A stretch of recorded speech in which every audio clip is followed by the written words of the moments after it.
Maybe once I get in costume, we could go over to that Mick Jagger school and I could chase kids around. They'd look at me like, White Walker, go away. We've got some faces here from Bravos. This is the House of Black and White, and the Hall of Faces was season 5. This was a huge undertaking for us as well. So our big sequences for that season were Hard Home and then the Hall of Faces. We were like, maybe we'll make a couple of phases and then they'll digitally, reproduce all these phases. But no, we actually made about, I think we made about 570 phases in the end. Wow. I think we took about 50 live casts, I think, of various crew members, and we had a few generic casts and stuff we'd got from previous jobs. And we made, I think there was about 50 or 100 silicon sort of lifelike sort of phases with punched eyebrows and facial hair, and all finished to quite a high standard. And then the rest were basically this material, which is just a vac form plastic.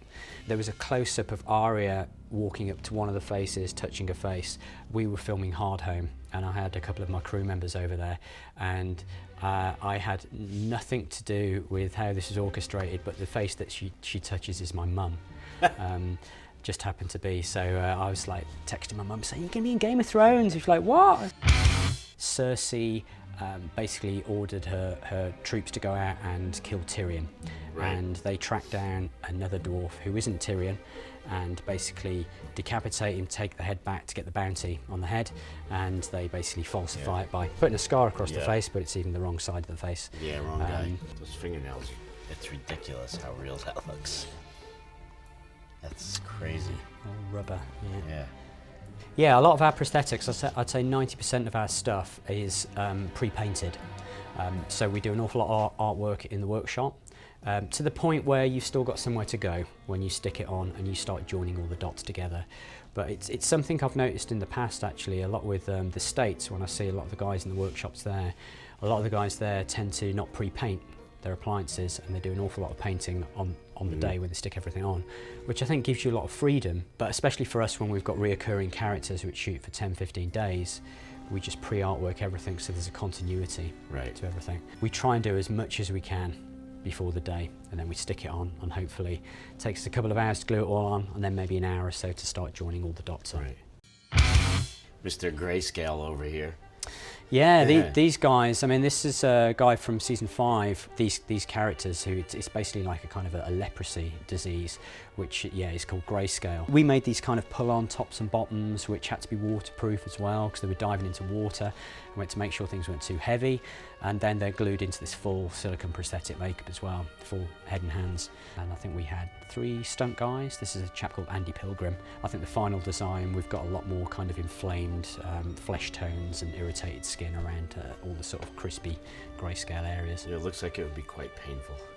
Yeah, it's definitely got quite an itch factor to it. These guys, bless their hearts, the stuntmen themselves, diving in and out of water, wearing all this stuff. They had lenses, they had teeth, they had it all going on. It's like, what else can we throw at them? Let's set them on fire. A lot of the makeups we do on Game of Thrones, we work with the stunt department as well, and each year we had the same guys coming back and we're like, hey, yeah, you know what you've let yourself in for now. How do you go about applying reality then to such a fantastical creature? A lot of these characters, even though it's fantasy, supernatural, what have you, you've got to have an element of realism as well for the viewers as well. It's got to be fairly believable. We use so much reference. It's like the Grayscale characters. We were looking at leprosy. We were looking at lots of different kind of skin diseases. More often than not, if you do what is actually realistic, sometimes if you put it on film, people won't believe it. We've got so much anatomical reference and forensic reference, especially if you're doing blood and gore, is that if we followed it to the note, people would not buy it because it sometimes looks so ridiculous.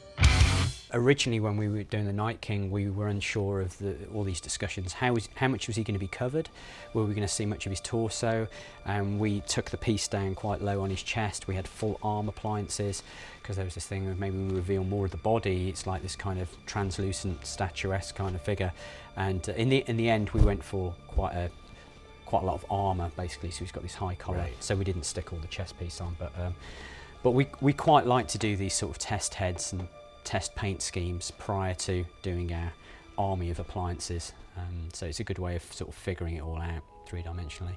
Fortunately, on Game of Thrones, it is like a one big happy family. It's we all know each other very well. All the departments kind of spill into each other.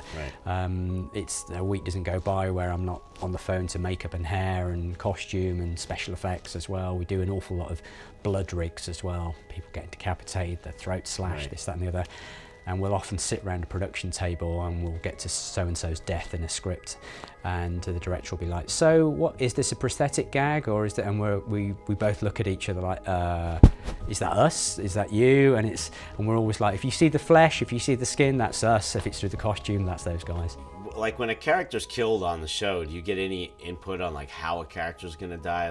We could have like five to 10 deaths in one particular scene, where we've got a load of guys on horseback riding in and slicing people up and people being stabbed through the throat. And so it's quite often that we'll all sit around the production table and we'll be sort of batting across ideas between ourselves, special effects, stunts. Stunts have quite a big say in it because they're choreographing the whole fight scene. Right. So they can often say, well, chances are the camera's going to be on this side and somebody's going to pass with the swords, that's decapitation or what have you, and then we'll be basically discussing, is that our responsibility or is visual effects going to step in? It sometimes boils down to schedule as well.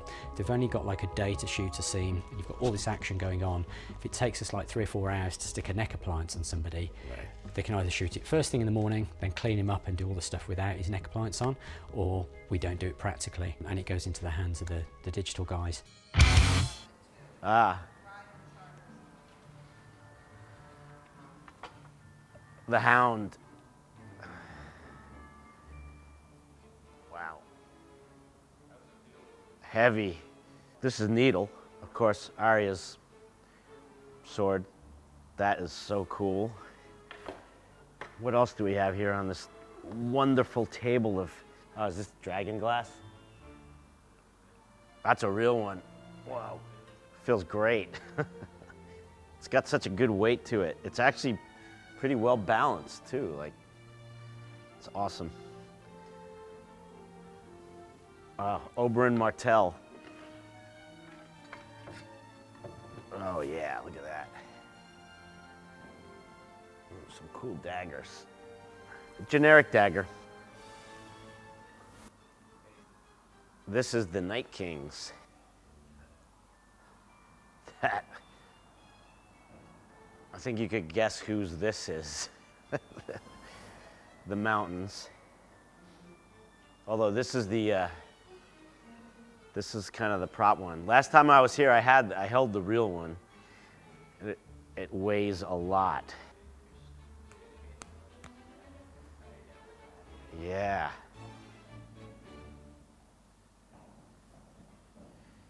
Very cool.